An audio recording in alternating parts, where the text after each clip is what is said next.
ವೇದಿಕೆ ಮಿಡಿದಂಥ ಎಲ್ಲ ಗಣ್ಯರೇ, ಎದುರಿಗೆ ಆಸೀನರಾಗಿದ್ದ ಚಿಕ್ಕ ಮಕ್ಕಳೇ, ನನಗೆ ಭಾಷಣ ಮಾಡಿ ಅಭ್ಯಾಸವಿಲ್ಲ, ಕೆಲಸ ಮಾಡಿ ಅಭ್ಯಾಸ ಇದೆ. ನಾವು ಕಾಯಕವೇ ಕೈಲಿ ನನ್ನ ಜೀವನದ ನಾನು 33 ವರ್ಷ ಕಂಪ್ನಿಯಲ್ಲಿ ಕೆಲಸ ಮಾಡಿದ್ದೀನಿ. ಒಂದು ಧಾರ್ಮಿಕ ಸಭೆ ನಡೆದಿಲ್ಲ. ಬೆಳಿಗ್ಗೆ 7 ಗಂಟೆ ಕಂಪ್ನಿ ಸ್ಟಾರ್ಟ್ ಆದರೆ ವರ್ಷ ಪೂರ್ತಿ 24 ಗಂಟೆ ನಡೆಯುತ್ತೆ. 7ರಿಂದ 3, 3ರಿಂದ 11, 11 ಮೂರು ಶಿಫ್ಟಲ್ಲಿ ಯಾವುದೇ ಕಾರಣಕ್ಕೂ 1 ಗಂಟೆನೂ ಕೂಡ ಕಂಪನಿ ಸ್ಟಾಪ್ ಆಗಬಾರ್ದು. 1 ಗಂಟೆ ಒಂದು ಕಂಪನಿ ಯಾವುದೇ ತೊಂದರೆ ಸ್ಟಾಪ್ ಆದ್ರೂ ಲಕ್ಷಾಂತರ ರೂಪಾಯಿ ನಷ್ಟ ಆಗ್ತಿತ್ತು. ಇಂಥ ವಾತಾವರಣದಲ್ಲಿ ನಾವು ಬೆಳೆದು 24 ಗಂಟೆಗೂ ನಮ್ಮದು ಸರ್ವಿಸ್ ಇರ್ತಿತ್ತು. 8 ಗಂಟೆ ಸರ್ವಿಸ್ ಎಲ್ಲ ಗೌರ್ಮೆಂಟ್ ಇದ್ದಂಗೆ, 5 ಗಂಟೆಗೆ ಮನೆಗೆ ಹೋಗಂಗಿಲ್ಲ. ನಮ್ಮ ಟೋಟಲ್ ಜವಾಬ್ದಾರಿ ಏನು ಅಂದರೆ ಕಂಪ್ನಿ ನಡೆಸಬೇಕು. ನೀವು ಮೈಸೂರಲ್ಲಾರು ಇರಿ, ಕಂಪ್ನಿ ಒಳಗಡೆ ಯಾರು. ಈ ಥರ ಒಂದು ವಾತಾವರಣದಲ್ಲಿ ಬೆಳೆದವ ನಾನು. ಅದರಿಂದ ನನಗೆ ಭಾಷಣ ಮಾಡೋದಾಗಲಿ ಏನು ಗೊತ್ತಿಲ್ಲ, ಕೆಲಸ ಮಾಡೋದು ಗೊತ್ತು. ಕಾಯಕವೇ ಕೈಲಾಸ ಅಂತ ನಾನೊಬ್ಬನೇ ಇಲ್ಲ, ನನ್ನ ಕಂಪನಿಯಲ್ಲಿ ಇರ್ತಕ್ಕಂಥ 1400 ವರ್ಕರ್ಸು, 250 ಜನ 300 ಜನ ಸ್ಟಾಫ್ ಮೆಂಬರ್ಗಳು ಕೂಡ ತಮಗೆ ಗೊತ್ತಿಲ್ಲದೆ, ತಮಗೆ ಅರಿವಿಲ್ಲದೆ ಕಾಯಕವನ್ನು ಸತ್ಯ ಶುದ್ಧವಾಗಿ ಮಾಡಿದರು. ಅದಕ್ಕೆ ಕಂಪನಿ ದೊಡ್ಡದಾಗಿ ಬೆಳೆದಿದೆ. ಲಕ್ಷಾಂತರ ಮಕ್ಕಳಿಗೆ ಫ್ರೀಯಾಗಿ ಎಜುಕೇಷನ್ನು, ಫ್ರೀಯಾಗಿ ಸ್ಕಾಲರ್ಶಿಪ್ಪು, ಫ್ರೀಯಾಗಿ ಕೆಲಸಗಳು ಸಿಕ್ಕಿದೆ. ನನ್ನ ಮಕ್ಕಳಿಗೆ ಹೇಳೋದೊಂದೇ, ಪಾಪ ಅವರಿಗೆಲ್ಲ ಮಾತಾಡ್ತಾ ಇರ್ತಾರೆ, ಏನಿಲ್ಲ, ಅವ್ರಿಗಿಂತ ದೊಡ್ಡವ್ರಿಗೆ ಹೇಳೋದಿದೆ. ನಾನು ನೋಡಿದಂಗೆ ಯಾವುದೇ ವ್ಯಕ್ತಿ ಸತ್ಯವಾಗಿ ನ್ಯಾಯವಾಗಿ ಕಷ್ಟಪಟ್ಟು ಕೆಲಸ ಮಾಡಿದರೆ ಜೀವನದಲ್ಲಿ ಸುಲಭವಾಗಿ ಮುಂದೆ ಬರ್ಬೋದು. ಮೊನ್ನೆ ಒಂದು ಆರ್ಟಿಕಲ್ ಓದಿದೆ ಪ್ರಜಾವಾಣಿಯಲ್ಲಿ. ಒಬ್ಬ ಪುಟ್ಟಮಾದಯ್ಯ ಅನ್ನೋರು, ಕೋಲಾರನವರು,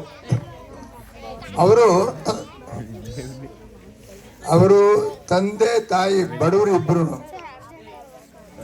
ಒಂದೇ ಸಂಬಂಧದಲ್ಲಿ ಮದುವೆ ಆದ ಕಾರಣ ಅವ್ರಿಗೆ ಹುಟ್ಟಿದ 2 ಮಕ್ಕಳು, ಒಬ್ಬರು ಕುರುಡ, ಒಬ್ಬರು ಕುಂಟ. ಇದು ನಿಜವಾದ ನಡೆಸ್ಕತೆ, ಪ್ರಜಾವಾಣಿಯಲ್ಲಿ ಬಂದಿದೆ. ಅದು ನೋಡಿದ್ರೆ ನಮ್ಮ ಕಣ್ಣಲ್ಲಿ ನೀರು ಬರುತ್ತೆ ಅಂತ ಒಂದು ನಿಜವಾದ ಸಿಚುವೇಶನ್ ಇದು. ತಂದೆ ತಾಯಿ ಕೂಲಿ ಮಾಡ್ತಿದ್ದವರು, ಸ್ವಲ್ಪ ದಿವಸ ಆದ್ಮೇಲೆ ತಂದೆಯವರು ಸುತ್ತೋದ್ರು, ಅವ್ರ ತಮ್ಮ ಕುಂಟನು ಸುತ್ತೋಗ್ಬಿಟ್ಟ. ಉಳಿದವರು ಈ ಮಗು, ಕುರುಡು ತಾಯಿ, ಕೂಲಿ ಮಾಡಿ ಜೀವನ. ಕೊನೆಗೆ ಏನಾಯ್ತು ಅಂದರೆ ಅವ್ರ ತಾಯಿ ಹೇಳಿದ್ರಂತೆ, ಮಗು ನೀನು ಕುರುಡಾಗಿದ್ದೀಯಾ, ನೀನು ಮೈಸೂರಲ್ಲಿ ನಮ್ಮ ಅಂಧ ಸ್ಕೂಲಿಗೆ ಸೇರಿಸಿ ಆ ಮಗು ಓದುತ್ತೆ.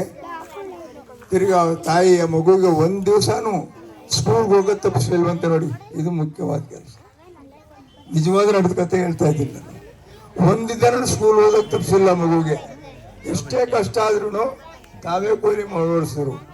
ಆ ಮಗು ಬೆಳೀತು, ತಿರ್ಗಾ ಬೆಂಗಳೂರಿಗೆ ಹೋಗ್ತು, ದೊಡ್ಡದಾಯಿತು, ಕೊನೆಗೆ IAS ಪಾಸ್ ಮಾಡ್ತು.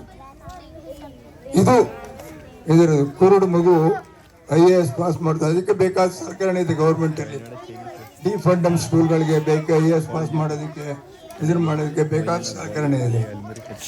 IAS ಪಾಸ್ ಮಾಡಿ ಒಂದು ದಿವಸ ಬಸ್ ಸ್ಟ್ಯಾಂಡಲ್ಲಿ ನಿಂತಿದ್ದಂತೆ ಬಸ್ಗೆ ಹೋಗೋದಕ್ಕೆ. ಯಾರೋ ಒಬ್ಬ ಲೇಡಿ ಸ್ತ್ರೀ ಬಂದ್ಬಿಟ್ಟು, ಕ್ರಿಶ್ಚಿಯನ್, ಯಾಕೆ ನಿಂತಿದ್ದೀರಾ ನೀವು, ನಿಮ್ಗೇನು ಸಹಾಯ ಬೇಕು ಅಂತ ಕೇಳಿದೆ.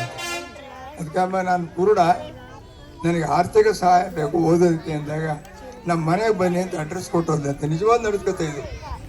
ಅಡ್ರೆಸ್ ಕೊಟ್ಟು ಹೋದ ತಕ್ಷಣ ಇವರು ಮನೆಗೆ ಹೋದ್ರಂತೆ. ಮನೆಗೆ ಹೋದ ಇವ್ರ ಕಥೆಯೆಲ್ಲ ಕೇಳಿ ಅವಳು ಇವರನ್ನೇ ಮದುವೆ ಇಲ್ಲಂತೆ. ನೋಡಿ, ಎಂಥ ಒಂದು ಉದಾತ್ತವಾದ ಒಂದು ಉದಾತ್ತವಾದ ಒಂದು ಇದು. ಇಂಥದ್ದು ಅಲ್ಲ, ಕೋಟಿಗೊಬ್ಬರು ಸಿಕ್ಕಲ್ಲ. ಆಮೇಲೆ ಅವರನ್ನೇ ಮದುವೆ ಆಗಿ ಅವ್ರ IAS ಪಾಸ್ ಮಾಡೋದಕ್ಕೆ ಇವಳೇ ಅವರ ರೆಕಾರ್ಡ್ ಮಾಡೋದು, ಅವರಿಗೆ ಇದನ್ನ ಮಾಡಿಕೊಡೋದು ಎಲ್ಲನೂ ಇವರೇ IAS ಪಾಸ್ ಮಾಡಿ ಅವರಿಗೆ ಮೂಲ ಕಾರಣ ಆದಂತೆ. ಅವರಿವತ್ತು ವೆಸ್ಟ್ ಬೆಂಗಾಳದಲ್ಲಿ IAS ಆಫೀಸರ್ ಆಗಿ ನೂರಾರು ಮಕ್ಕಳಿಗೆ ಫ್ರೀ ಆಗಿ ಮಾಡಿಕೊಡ್ತಾ ಇದ್ದಾರೆ. ಇದು ನಮ್ಮ ಜೀವನದ ಆದರ್ಶ ಆಗುತ್ತೆ.